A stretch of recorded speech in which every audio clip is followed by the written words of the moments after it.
Hampir semua ruang-ruang perjumpaan luar sana membahas ini, Bung. Masalah cukup kontroversi nih. Masalah apa ini? Satu polemik persoalan pencabutan perda busana muslim, Bung. Pencabutan perda. Saya pikir ini bukan berita hangat, tapi ini berita panas.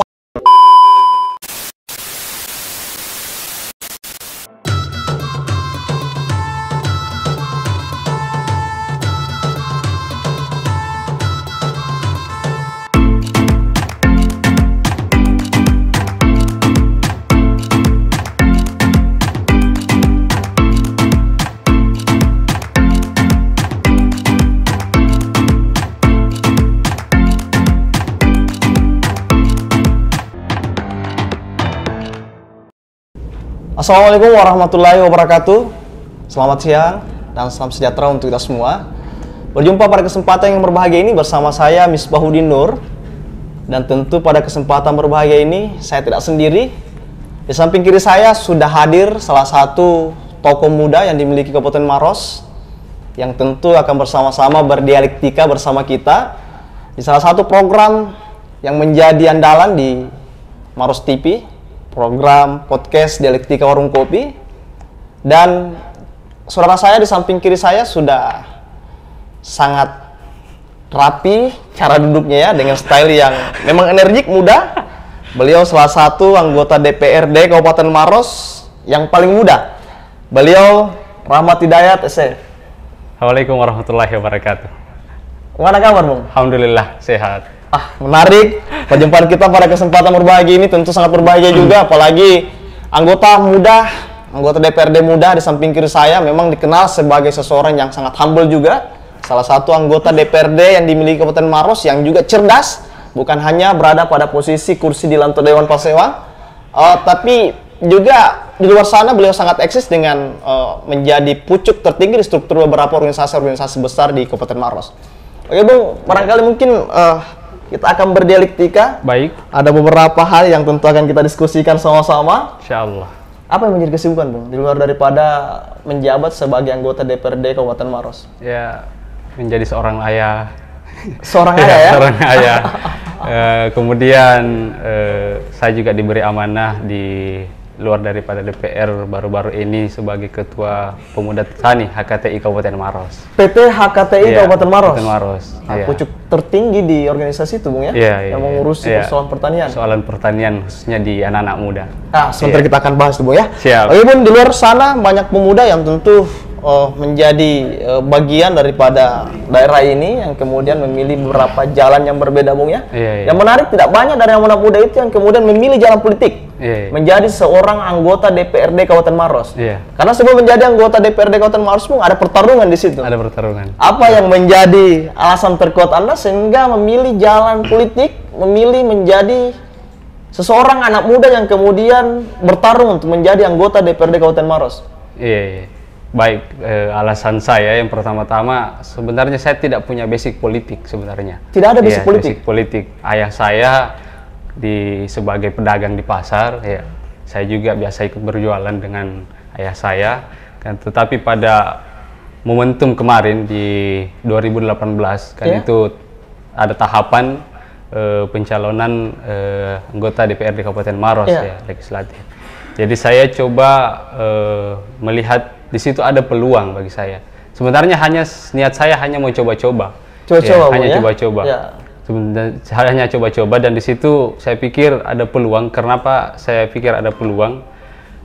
Sebab di beberapa periode kemarin itu ada di kampung saya di Barandasi. Barandasi. Berarti Dapil 2, Bung? Dapil 2. Di situ kan banyak beberapa kemarin orang-orang Barandasi yang maju di beberapa periode kemarin. Akan tetapi di tahun 2018 kemarin saya lihat tidak ada yang maju, tidak ada lagi yang maju. Jadi saya coba menangkap peluang itu. Tapi dengan didasari dengan saya ingin menjadi manusia yang bermanfaat lah. Manusia yang bermanfaat, Bung ya? Walaupun sebenarnya untuk menjadi manusia yang bermanfaat itu kan ada banyak cara, ada banyak jalan. Akan tetapi saya yakin dengan adanya sebuah jabatan yang kita miliki, kita bisa lebih bermanfaat mungkin seluas mungkin. Ya, begitu. Ya, bermanfaat seluas mungkin dengan jabatan ini. Jadi sesuai dengan firman Allah, Ya. kita datang dan pergi kepada sebuah jabatan dan kita akan meninggalkan jabatan itu, dan kita bagaimana kita bermanfaat untuk masyarakat pada umat melalui jabatan ini. Nah, ini menarik ini Bung ya, tidak hanya mudah, tapi menarik ya. Seperti yang dikatakan oleh Bung Rahmat tadi menyampaikan bahwa sebuah upaya bukan coba-coba Bung ya, mengukur diri, bagaimana kemampuan kita untuk bertarung. Sebenarnya seperti itu. Karena yang Anda sampaikan tadi bahwa sebuah upaya seorang anak muda untuk bisa melakukan kebaikan, kebermanfaatan lebih. Apalagi ada ungkapan yang sangat sejuk tadi Bung ya. Iya, sangat layak memang rasanya. Apalagi seorang saudara Rahmatidat SE ini juga adalah alumni SMP Bukatun Mubarakah, Pondok Darul Aman Gembara ya Bung ya. Kemudian SMA-nya masih di situ Bung. Masih di situ. Kebetulan kemarin itu, kenapa saya ada di jalur politik ini, kemudian itu juga menjadi alasan saya. Karena visi daripada pondok pesantren saya kemarin itu yaitu mencetak generasi siap dipimpin dan memimpin. Siap dipimpin dan memimpin ya. Siap dipimpin dan memimpin. Ini yang menjadi inspirasi Anda juga menjadi untuk inspirasi mengambil jalan ini. Jalan ini, iya. Nah, ini yang menarik ini Bung. Ini yang menarik. Oke Bung, melihat daripada kursi yang ada di DPRD Kabupaten Maros di Lanto Depasewang dihuni oleh 35 anggota dewan Bung ya. Iya, 35. Tentu menurut mata pandang saya dan mungkin barangkali publik melihat bahwa untuk sampai pada posisi itu tentu harus ada kualitas diri untuk mumpuni untuk bisa menjalankan fungsi sebagai wakil rakyat. Sebagai wakil rakyat Bung ya. Bagaimana menurut Anda? Apakah dalam kondisi ini Anda sudah berusaha untuk menjadi bagian daripada wakil rakyat untuk memperjuangkan apa yang kemudian menjadi bagian harapan dari rakyat Bung? Baik, tentunya kita ini sebagai wakil rakyat, bahasa kasarnya kan kita ini sebagai pembantu masyarakat. Pelayan. Pelayan. Pembantu betul. Iya, pembantu masyarakat. Jadi bagaimana kita ini bisa memaksimalkan potensi-potensi yang ada pada diri kita semua. Bagaimana bisa melayani masyarakat dengan baik. Tapi walaupun hakikatnya saya yakin pasti tidak ada masyarakat yang akan merasa puas dengan pelayanan ini karena kita pasti memiliki batasan-batasan ini. Akan tetapi kita sebagai wakil rakyat bukan hanya yang mendukung kita kemarin, tapi bahkan seluruh ketika kita duduk di DPR, semua di 14 kecamatan itu sudah menjadi masyarakat kita. Ya, jadi semua aspirasi daripada masyarakat di 14 kecamatan ini ya kita perjuangkan sama-sama bagaimana program-program yang ada di pemerintah daerah ini bisa pro terhadap masyarakat. Jadi Anda menyampaikan bahwa seseorang yang telah berhasil menjadi bagian daripada wakil rakyat atau anggota DPRD Kabupaten Maros tentu bukan hanya milik dari dapil yang mengusung. Saya pikir tidak seperti itu. Terkhususnya memang seperti itu, tapi selaku pandangan umum, secara umum maksud saya. Anda dalam milik Kabupaten Maros, Bung ya? Ini yang menarik ini, Bung. Bung, di antara 35 anggota DPRD Kabupaten Maros, apakah semuanya berfungsi? Saya bilang semua berfungsi. Semua berfungsi. Kenapa saya bilang semua berfungsi? Karena ketika ada pembahasan di DPR, ya baik itu perda, kan semua akan dibentuk sebagai pansus dan itu sudah dibagi-bagi, jadi setiap fraksi itu harus mengusulkan beberapa namanya. Jadi ketika kita diusulkan situ, itu menjadi tanggung jawab kita. Jadi semua harus berfungsi. Harus berfungsi baik di komisi maupun di alat-alat kelengkapan dewan lainnya. 2019 dilantik, kemudian hari ini 2021 sudah hampir 2 tahun, Bu ya. Sudah tahun. Anggota dewan, Bu ya. Dan Anda menyampaikan bahwa semua berfungsi, mengupayakan untuk berfungsi. Semua mengupayakan untuk berfungsi. Kita lihat bahwa memang untuk menjadi seorang anggota Dewan Perwakilan Rakyat Daerah memang tidak mudah, Bung ya. Ada tanggung jawab yang hebat.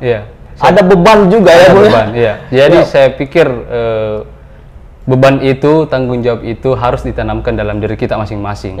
Karena kalau kita tidak tanamkan dalam diri kita, kan bisa saja kita cuek dengan pekerjaan kita. Terpilih kan kita bisa saja nikmati fasilitas yang ada. Fasilitas negara diberikan kepada kita. Akan tetapi dengan tanggung jawab itu, dengan amanah yang besar ini, insya Allah ketika kita tanamkan dalam hati kita, kita tanamkan dalam bahwa jabatan ini sebagai alat untuk kebermanfaatan kita kepada masyarakat. Ini berdosa kita kalau kita tidak manfaatkan itu. Sejuk Bu ya, sejuk sekali nih Bung Rahmat Hidayat menyampaikan saat kita tidak mengembangkan aman itu kita merasa berdosa. Kita merasa berdosa. Ya itu harus ditanamkan dalam diri kita. Apakah 35 anggota DPRD Kabupaten Maros Bung merasa bahwa mereka harus bertanggung jawab mengurangi tidurnya, atau mungkin barangkali di antara 35 anggota dewan ini malah banyak tidur, malah banyak yang bolos dan tidak masuk kantor, malah banyak, atau ini hanya sekedar asumsi saya, Bung? Kalau saya pikirin semua asumsi dari masyarakat, iya. Karena memang kalau masyarakat bilang seperti itu bentuk dari ketidakpuasan daripada pelayanan daripada anggota DPRD itu sendiri. Di samping kita memiliki kesibukan beberapa juga di dalam DPR, bahkan biasa bertabrakan waktu-waktu pembahasan, jadi kita harus mengatur waktu-waktu pembahasan, di mana waktu RDP, di mana ada juga waktu menerima tamu dari DPRD lain yang melakukan studi banding di DPR, ya, melakukan juga pembahasan peraturan rancangan peraturan daerah, ya itu juga kan banyak waktu yang mungkin berbenturan di situ. Jadi beberapa aspirasi yang masyarakat yang masuk ke beberapa kemarin itu mungkin sampai sekarang masih ada yang belum di follow up dan sebagainya, itu kan dari kesibukan kita juga. Ya, ada kesibukan kita di situ. Jadi tapi intinya di 35 anggota DPRD ini saya rasa insya Allah semua sudah berbuat dengan maksimal mungkin ya untuk masyarakat. Sisa maksimalkan lagi apa-apa yang kemudian menjadi bagian daripada harapan masyarakat Kabupaten Maros, Bung ya. Sekalipun kita memahami bahwa tentu akan ada pro dan kontra setiap apa yang menjadi bagian daripada pelayanan kita, Bung. Pastilah ya, pastilah itu. Bung, lahir di tahun 94, Bung ya. Iya. Menurut saya sangat muda usia Bapak ini.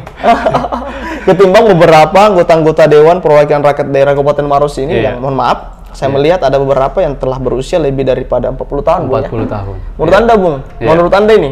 Iya. Boleh jawab jujur, Bung? Iya. Ada tidak perbedaan kinerja antara yang muda dan tua? Saya pikir kalau kinerja tua dan muda, saya pikir hanya dari pola pikirnya lah. Pola pikirnya. Kalau anak-anak muda kan selalu berpikir kekinian. Ya, kalau orang-orang tua mungkin ada hal-hal yang kekinian dia tidak dapatkan itu, dan itu mungkin saya pikir perlu kolaborasi antara orang tua dan anak muda. Makanya orang tua itu tidak boleh juga terlepas daripada peran-peran anak muda. Itu ya. Perlu dipadukan antara pikiran orang tua, dalam hal ini pengalamannya orang tua dengan pikiran anak muda.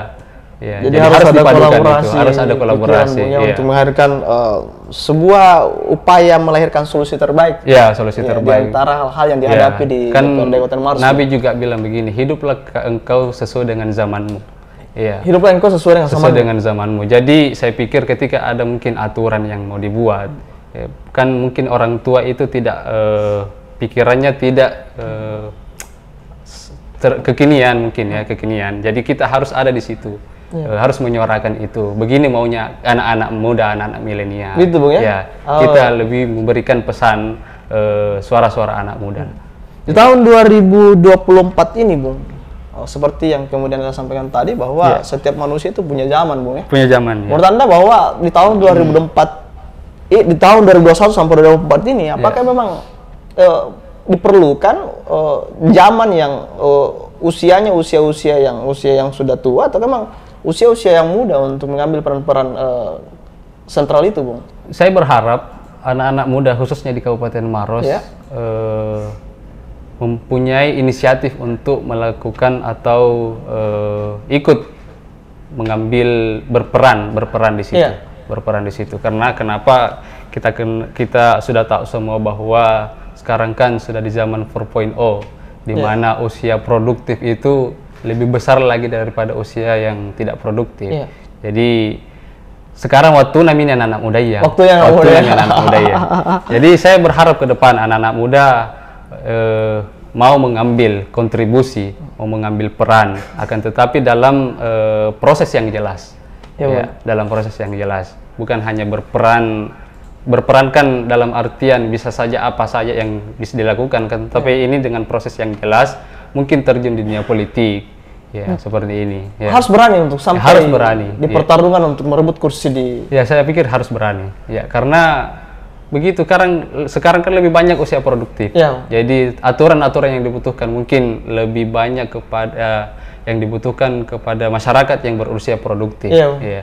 Terima kasih Bu. Saya kira saya menyimpulkan untuk sesi pertama, barangkali Bu, Bung Rahmat Hidayat menyampaikan bahwa zaman sekarang yang kemudian mengharuskan anak muda untuk mengambil dan memberanikan diri untuk mengambil peran-peran penting, Bu ya. Salah satu peran penting itu adalah mengambil posisi untuk merebut satu kursi di Latu de Pasewa. Saya kira untuk segmen pertama demikian. Jangan kemana-mana, tetap stay di program podcast andalan kita semua di Dialektika Warung Kopi.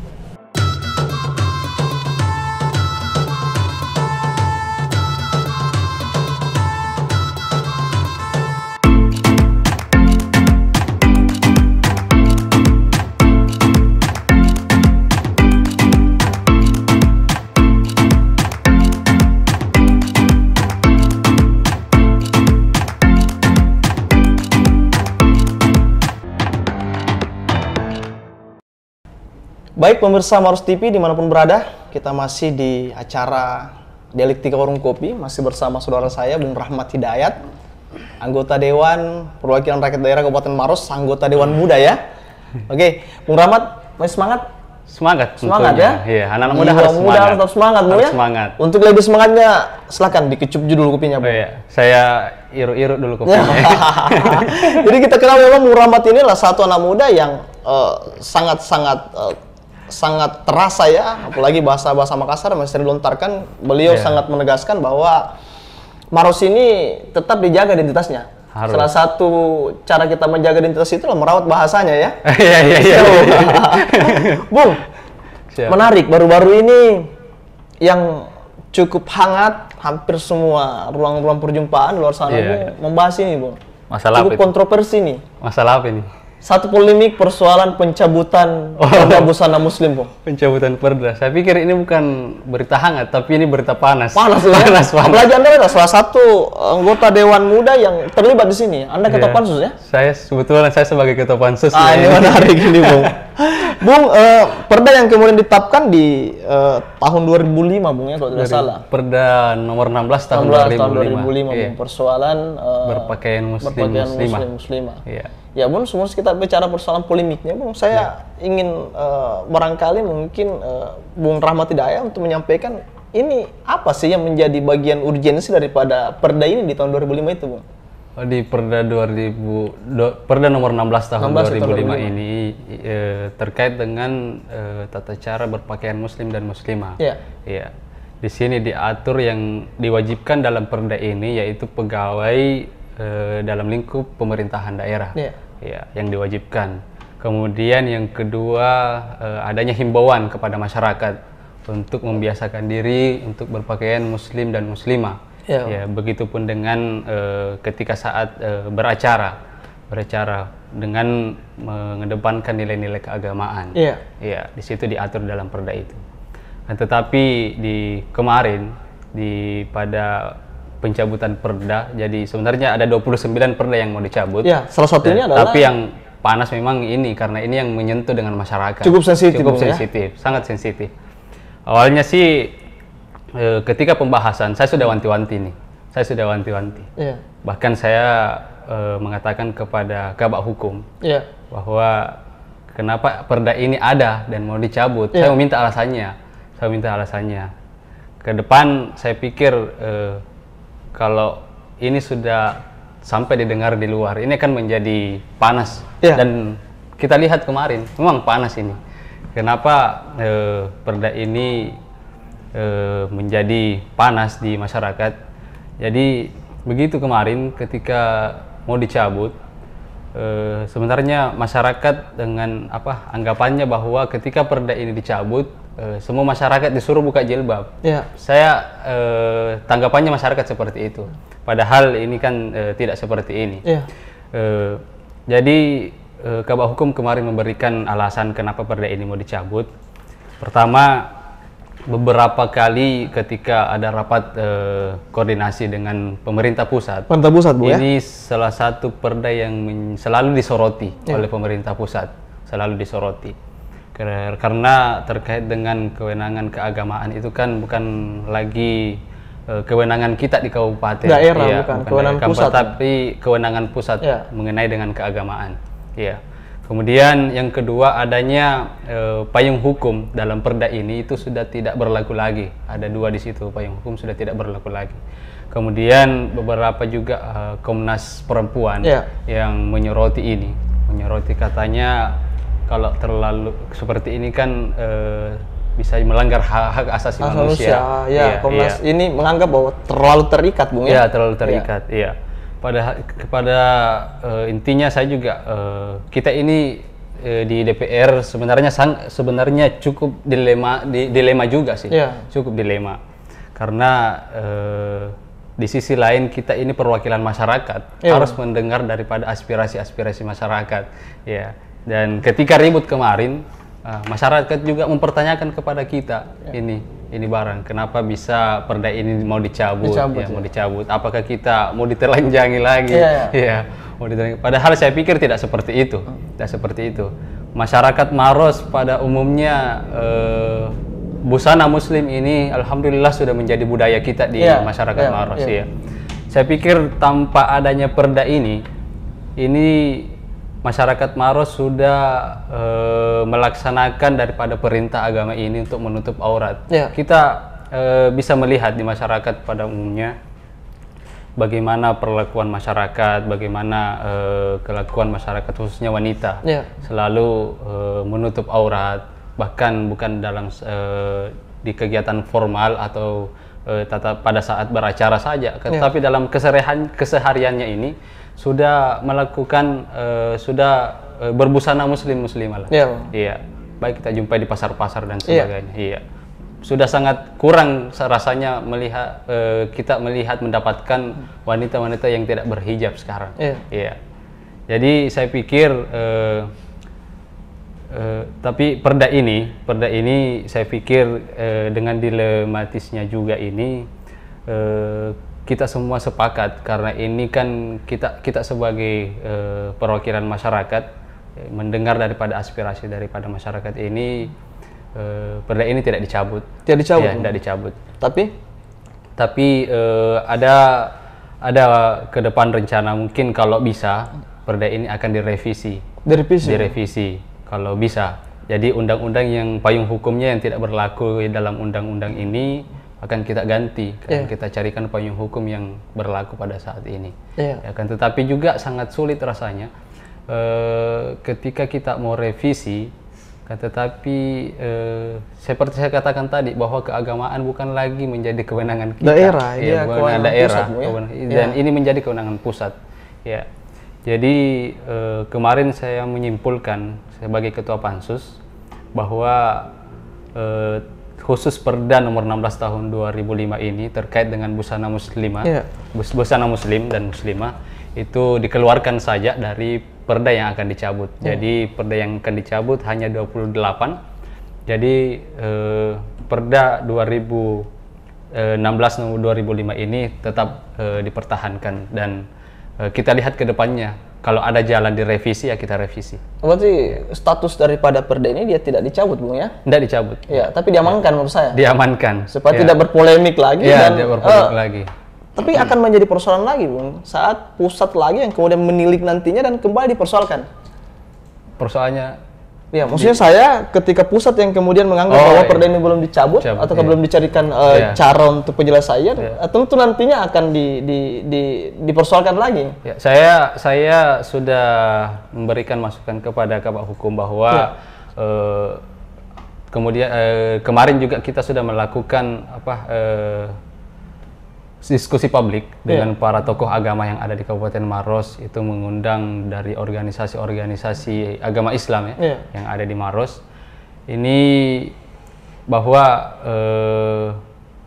ini ada alasan kita tidak mencabut itu karena beberapa masyarakat khususnya lewat daripada para tokoh-tokoh agama yang ada di Kabupaten Maros itu tidak setuju. Kita kan sebagai perwakilan daripada mereka, jadi harus menyampaikan itu juga, harus menyampaikan itu. Jadi alasannya di situ kenapa tidak dicabut, masyarakat tidak menginginkan, masyarakat yang tidak menginginkan. Dan memang saya pikir tidak apa-apa juga sih kalau kita tidak cabut ini. Ini tidak pernah menjadi polemik kita di masyarakat. Iya, tidak pernah ada tendensi di antara masyarakat. Tidak pernah juga ada laporan bahwa perda ini sangat merugikan satu kelompok atau manusia khususnya di masyarakat Maros tidak pernah mempermasalahkan dengan perda ini. Konyol ya Bung ya. Jadi mempersalahkan apa yang perlu dipersoalkan? Yang mempersalahkan ini sebenarnya dari pemerintah pusat sih. Iya, pemerintah pusat. Kenapa setiap rapat koordinasi ini selalu pemerintah daerah Kabupaten Maros itu disoroti dengan perda berbusana muslim ini, Bung. Padahal kan tidak ada polemik selama ini. Dari tahun 2005 sampai sekarang tidak ada juga yang melapor bahwa merasa dirugikan dengan adanya perda ini, Bung. Betul. Tidak pernah dirugikan. Makanya saya mengatakan kenapa kita mau pusingi ini? Ini kan masyarakat tidak pernah pusingi. Tidak menjadi persoalan. Tidak menjadi persoalan. Kenapa pemerintah pusat terlalu menyoroti tentang keagamaan ini di Maros. Ya, kita rukun-rukun saja selama ini. Mohon maaf, Bung. Ya, apalagi mohon maaf ini, Bung ya, apalagi non muslim juga tidak merasa keberatan juga dengan kondisi ini. Yang muslim juga tidak merasa terikat juga dengan adanya perda ini, Bung ya. Tapi saya sependapat tadi apa yang Anda katakan, Bung, berbicara persoalan berbusana muslim, saya sependapat, Bung. Bahwa sekalipun tidak diperdakan, ketika ini menjadi budaya bagi orang muslim yang ada di Maros, maka tanpa ada ikatan dari peraturan daerah ini, tetap juga melakukan hal-hal yang tetap menjaga koridor berpakaian secara aturan muslim ini. Saya pikir tanpa adanya perda ini, masyarakat sudah paham daripada perintah agama ini. Jadi ketika tidak adanya perda ini, mungkin kita bisa menjadikan ini sebagai tolak ukur bahwa masyarakat memang sudah menaati perintah daripada agama Islam ini. Karena yang saya anggap urgent sebenarnya, malah bukan di berpakaian muslim ini, Bung. Saya menganggap yang lebih urgent ini adalah bagaimana Maros ini melakukan sebuah upaya untuk menata sikap dan perilaku agar terbungkus ini. Supaya menurut saya bukan hanya kepala sampai kaki yang terbungkus, tapi akhlak kita terbungkus. Akhlak kita, betul. Saya rasanya lebih urgent, Bung. Alasan juga kenapa saya bersikeras untuk tidak cabut perda ini, salah satunya kan Bupati Maros yang terpilih. Bapak itu punya misi religius di dalam situ. Mungkin di perda ini bisa menjadi tolak ukur lah dalam hal misi religius itu. Sehingga ke depan masyarakat lebih khususnya di Kabupaten Maros ini bisa menjadi kabupaten yang religi. Dengan adanya perda ini menarik ini, Bung. Jadi seorang ketua pansus yang kemudian menganggap bahwa tidak perlu dicabut ini persoalan busana muslim. Apalagi kan dari 2005 tidak bersoal sampai sekarang. Apalagi Anda menganggap bahwa ini senada dengan visi dari Bapak Bupati, kata keren itu kan R-nya itu ada religius, Bung. Jadi Anda menganggap bahwa ini cukup senada untuk membangun Maros yang baik, termasuk adalah penerapan busana yang insya Allah harapannya kita adalah menyesuaikan dengan sikap dan akhlak daripada siapapun yang kemudian menjadi bagian daripada muslim ini, Bung ya. Sebenarnya di situ. Sebenarnya perda pencabutan ini diserahkan kemarin pada Bapak Bupati sebelum sekarang ya, Bapak Hatta Rahman. Itu diserahkan. Jadi proses pembahasannya ini memang sudah lama. Sudah lama, bahkan sudah setahun. Setahun. Tapi baru beberapa bulan terakhir agak panas karena itu muncul sudah didengar oleh pada masyarakat. Jadi saya pikir masyarakat juga tidak salah kalau ribut terkait ini. Sensitif memang, Bung. Sangat bicara persoalan agama. Dan saya kira tidak bersoal lagi, Bung ya, karena pencabutan daripada ini tidak dianulir oleh DPRD Kabupaten Maros, menganggap bahwa ini senada dan tidak masuk dalam 28 perda yang bicarakan yang akan dicabut. Yang akan dicabut ini. 29 perda yang akan dicabut. Termasuk busana muslim ini, busana muslim dikeluarkan. Dikeluarkan, jadi ada 28 yang insya Allah akan dicabut. Menarik ini, Bung. Terima kasih banyak, Bung. Ini menarik ini. Ketua Panmus kita memberikan pencerahan untuk kita semua masyarakat Kabupaten Maros. Sebenarnya juga di perda itu sih diatur ada himbauan kepada masyarakat. Ada himbauan kepada masyarakat. Untuk berbusana muslimah dan muslimah, kemudian pada saat beracara, beracara. Walaupun kemarin kita lihat masyarakat beracara dengan menampilkan mungkin tampilan-tampilan elektron apa dan sebagainya, itu kan kita tidak pernah pusingi, tidak pernah, dan tidak ada juga sanksi yang di perda itu untuk masyarakat umum. Yang ada sanksinya hanya pegawai negeri, pegawai dan yang ada di pemerintah daerah. Bung. Terima kasih pencerahannya, Bung. Saya kira untuk segmen kedua cukup menarik menjadi kesimpulan, Bung, bahwa perda busana muslim ini tidak dicabut. Tidak dicabut. Saya pastikan tidak dicabut. Tidak dicabut. Pak Dewan kita, Ketua Pansus memberikan garansi bahwa ini tidak dicabut. Tidak dicabut. Apalagi senada dengan apa yang kemudian menjadi visi dari Bapak Bupati Hadir Sam, membuat Maros ini sebagai kota religius, kabupaten religius. Kabupaten religius. Saya kira menarik, Bung. Yang menarik sebenarnya adalah bagaimana busana muslim ini senada dengan cara masyarakat Maros untuk bersikap dan berakhlak sesuai dengan apa yang menjadi perintah muslim sendiri.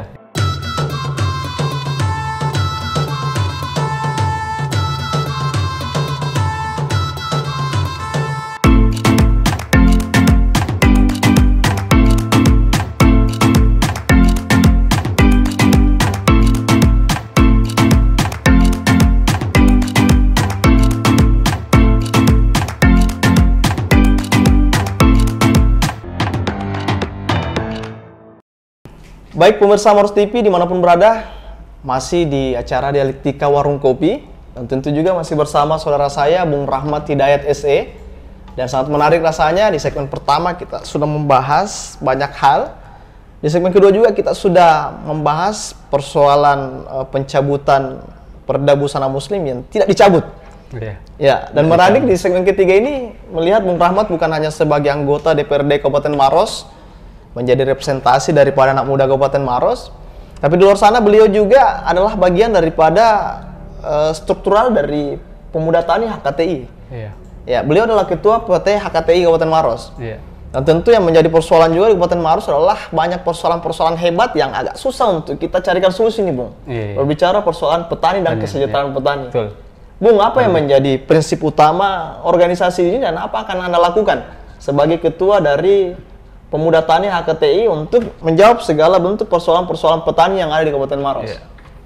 Baik, prinsip daripada organisasi ini bahwa kita sebagai anak-anak muda yang ada dalam struktur ini, bagaimana kita bisa mengawal daripada aspirasi daripada masyarakat terkait dengan persoalan-persoalan pertanian. Kemudian yang kedua, kita memiliki tujuan bagaimana merangsang daripada anak-anak muda yang ada di Kabupaten Maros untuk mau terjun di dalam dunia pertanian. Karena kita pikir pada zaman sekarang ini sudah tidak banyak lagi anak-anak muda yang mau terjun dalam pertanian. Yang dipikirkan anak muda memang bertani itu kotor seperti itu. Makanya banyak anak-anak muda yang menjauhi ini. Bahkan tidak sedikit daripada anak-anak muda yang ada di Kabupaten Maros yang bahkan memilih menjadi buruh daripada menjadi tani. Dan ini cukup memprihatinkan bagi kita di Kabupaten Maros karena lebih memilih menjadi buruh dengan gaji harian daripada menjadi petani. Seperti itu. Mindset anak muda kita hari ini, Bung, memang demikian, Bung, ya. Ini menjadi persoalan juga. Beliau mereka yang kemudian meninggalkan lahan-lahannya. Akhirnya lahannya tidak aktif, Bung, dan lebih memilih menjadi buruh di gudang-gudang yang ada di Padahal mereka banyak yang punya lahan. Banyak yang punya lahan. Jadi menurut Anda apa yang perlu kita lakukan ini untuk mereka bisa tersadarkan bahwa bertani ini bisa menghasilkan banyak lebih daripada hasil daripada buruh itu? Baik, apa yang harus kita lakukan? Pertama, bagaimana kita membuat program-program, yang artinya real di mata lah, Ya, karena berbicara soal pertanian kan orang selalu berpikir nilai ekonomi yang ada dalam pertanian. Ya. Jadi salah satu mungkin program kita yang baru-baru ini kita laksanakan yaitu bagaimana kita mau membuat kebun-kebun pemuda. Kebun-kebun pemuda, yaitu kemarin beberapa titik sudah kita lakukan itu, dan ada satu komoditi yang kita mencoba untuk bagaimana menggaungkan ini, komoditi ini, yaitu indigo vera ini. Ya, alhamdulillah kalau dari di Jawa ini indigo vera sudah luar biasa. Ya, jadi kita juga mau bagaimana Maros ini bisa dikenal dalam satu komoditi ini. Ya, seperti kan mungkin di daerah bawah sana, mungkin saya sebut saja sidrap, mungkin dikenal dengan porangnya, penghasil porang. Tapi kita juga mau di Maros ada satu komoditi yang menjadi unggulan kita, ya, yaitu indigo vera. Indigo vera ini semacam tanaman yang berfungsi menjadi pakan ternak, bukan juga pakan ternak, tapi juga bisa menjadi pewarna tekstil. Dan di Jawa sudah besar, dan ini kalau kita kelola dengan baik, ini bisa juga mungkin kita bisa pasarkan di seluruh Indonesia, dan tidak menutup kemungkinan bisa kita ekspor nanti. Oh, menarik. Indigo vera ini, Indigo vera ini, ya. Dan kemudian di dalam indigo vera ini kan luar biasa juga proteinnya. Ya, jadi baik untuk hewan-hewan ternak atau pakan daripada tambak juga bisa. Semoga bisa merangsang anak muda kita mudah-mudahan untuk bisa terlibat menjadi petani milenial. Petani milenial. Bung, yang menjadi persoalan juga ini Kabupaten Maros ini, Bung. Ini persoalan hebat ini. Saya merasa saat kita tidak bisa untuk menyelesaikan persoalan ini atau menghambat persoalan ini, maka yang terjadi adalah kita kehilangan lahan untuk melakukan proses bertani, Bung.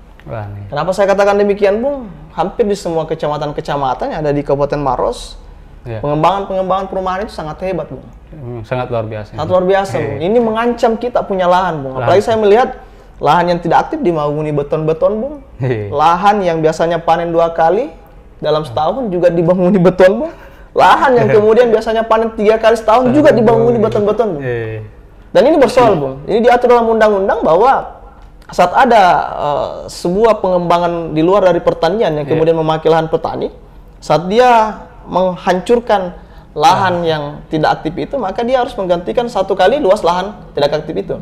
Kemudian saat dia melakukan pengembangan di bukan persoalan proses tani, yang kemudian mengambil lahan tani yang sawah tanda hujan atau 2 kali panen dalam setahun, dia diharuskan untuk mengganti 2 kali lipat dari lahan tersebut. Dan itu tidak terjadi di Maros, Bung. Yang menjadi persoalan juga adalah ini bertahun-tahun ini lahan kita semakin sempit, tapi tidak ada juga sebuah upaya untuk menghentikan sebuah proses itu, Bung. Ancamannya adalah petani kita akan terancam untuk kehilangan lahan. Bagaimana menurut Anda, Bung? Baik, begini, saya pikir terkait persoalan ini sudah ada mungkin sebuah solusi daripada pemerintah, daripada pemerintah daerah. Apa solusinya? Mungkin yaitu dengan membentuk Perda nomor 1 tahun 2020, yaitu tentang perlindungan lahan pertanian berkelanjutan. Mungkin ini adalah salah satu upaya daerah untuk bisa mengcover atau mengamankan daripada lahan-lahan pertanian kita sekarang. Jadi dengan adanya Perda ini, lahan-lahan yang ditunjuk sebagai lahan pangan berkelanjutan itu ke depan insya Allah itu tidak bisa dialihfungsikan. Jadi khusus untuk bertani memang. Jadi yang kita harapkan sebenarnya pemerintah daerah lebih mensosialisasikan Perda ini. Mensosialisasikan Perda ini bagaimana supaya dipaham pada masyarakat luas, khususnya di Kabupaten Maros ini.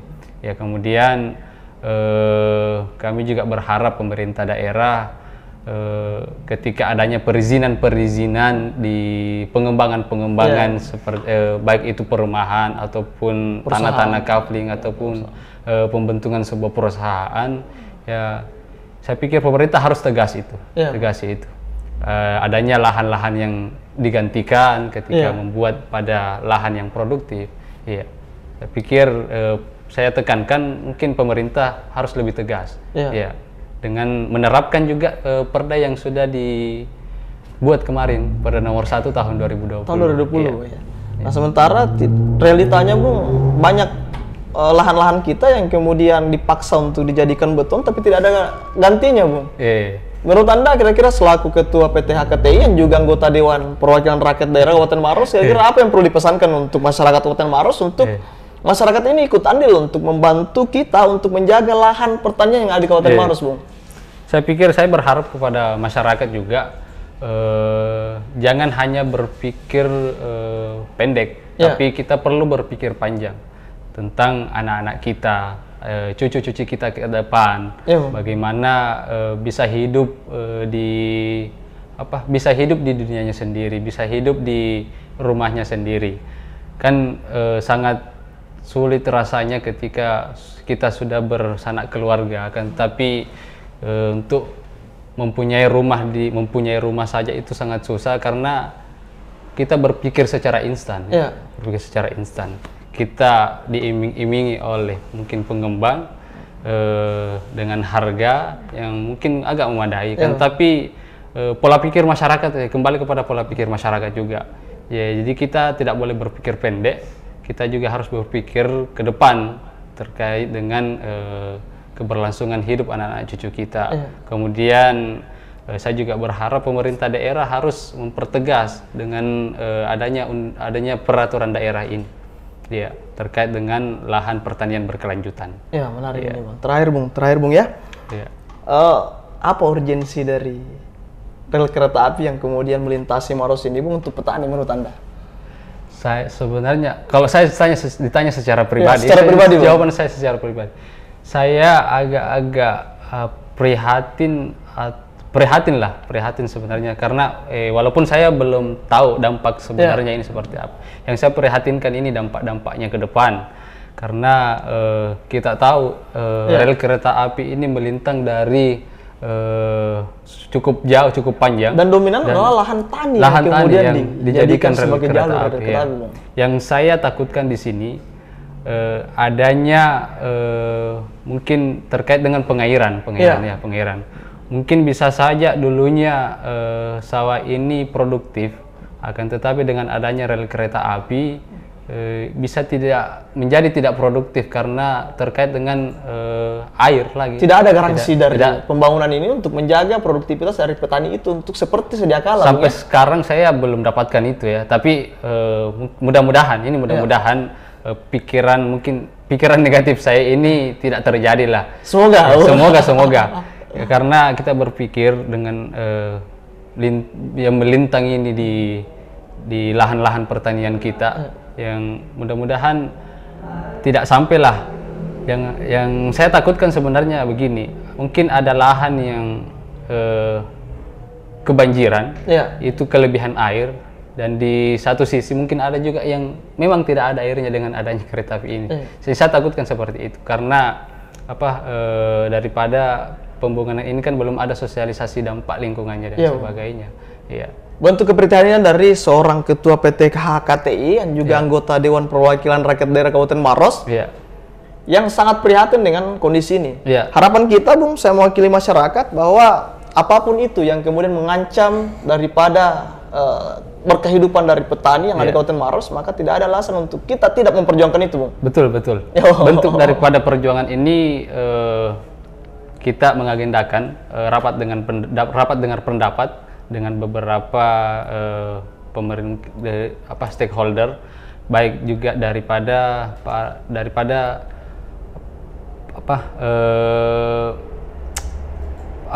perusahaan yang melakukan pengerjaan konstruksi ini. Iya. Insya Allah mudah-mudahan dalam waktu dekat, ada waktu luang, kita agendakan ini di DPR untuk RDP-nya. Kami juga mengundang daripada Satuan Kerja Rel Kereta Api, kemudian Balai Perkereta Apian.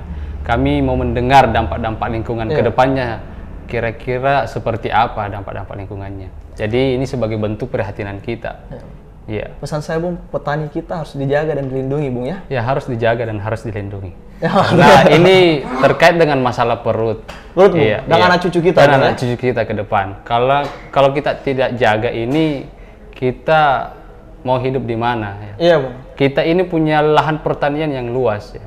Yang ini saja punya lahan pertanian yang luas dan banyak juga beras-beras impor yang masuk. Iya. Iya. Ini kan lucu. Lucu Bung. Ya lucu. Saya kira statement Anda bukan hanya sekedar mewakili diri Anda selaku Ketua PT HKTI, Iya. juga bukan mewakili Anda selaku anggota Dewan Rakyat Iya. Kabupaten Maros, Bung. Iya. Tapi juga mewakili suara-suara masyarakat Kabupaten Suara Maros. masyarakat, Bung. iya. Oke, menarik Bung. Masyarakat Maros yang menjadi pecinta Maros TV dimanapun berada, kita rasanya sudah berada di ujung daripada perjumpaan kita, Bung. Dialektika Warung Kopi sangat sejuk rasanya bisa berbincang-bincang hangat bersama Bung Rahmat. Alhamdulillah. Salah satu inspirasi anak muda yang dimiliki di Kabupaten Maros. Dan terakhir Bung, Iya. apa yang menjadi pesan-pesan Anda untuk masyarakat Kabupaten Maros untuk tetap menjaga konstelasi berkehidupan yang ada di Kabupaten Maros, Bung? Ya. Saya hanya gini, mungkin lebih berpesan kepada sebagai representatif daripada anak-anak muda ya. Iya, Bung. Iya, saya mungkin berpesan kepada anak muda bahwa Kabupaten Maros ini tidak ditentukan oleh peta, akan tetapi ditentukan oleh kegiatan, ditentukan oleh peran-peran kita masing-masing, kontribusi kita sebagai anak-anak muda. Jadi saya berikan masukan kepada anak muda untuk berinisiatif lah, untuk semua berinisiatif, bagaimana bersinergi, membuat peran, mengambil peran dimanapun itu. Dan saya pikir ada banyak hal cara untuk bagaimana kita melakukan sebuah kontribusi dengan mungkin melalui organisasi, dengan membuat yayasan dan sebagainya. Mungkin itu sebuah cara, ada banyak cara. Dan saya juga memberikan bahwa anak-anak muda sekarang harus lebih produktif lagi ya. Harus lebih produktif. Karena kenapa? Ke depan, hari esok dan masa depan ini penuh dengan tanda tanya. Iya, Bung. Ya, penuh dengan tanda tanya. Dan tak satu pun orang mungkin yang bisa kita harapkan bisa memberikan jawaban daripada pertanyaan itu. Ya. Jadi kalau bukan kita siapa lagi? Ya. Kalau bukan kita siapa lagi? Sekarang mungkin nama-nama besar yang beredar khususnya di Kabupaten Maros 1 sampai 2 dekade ke depan. Saya mungkin hanya bertahan sampai di situ 1 sampai 2 dekade ke depan. Jadi pemilik masa depan adalah kita semua. Pemilik anak muda. Dengan peranan kita masing-masing, dengan kontribusi kita khususnya di daerah Kabupaten Maros. Kita tidak boleh berharap kepada siapapun, kita tidak boleh bersandar kepada janji. Pemerintah hanya bisa menggariskan rancangan, tapi anak-anak muda yang sebagai pemilik masa depan yang menentukan nasib itu ke depan. Jadi saya berharap dengan peranan ini anak-anak muda kontribusinya kita harapkan selalu beroptimis dan selalu yakin dan percaya diri bahwa bagaimana lewat peranan-peranan kita lah kita bisa menjadi manusia yang lebih bermanfaat kepada semua.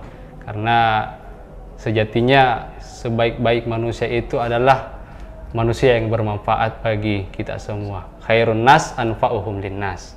Terima kasih Bung Rahmat Hidayat. Menarik sekali Bung, menjadi pesan-pesan sejuk untuk kita semua.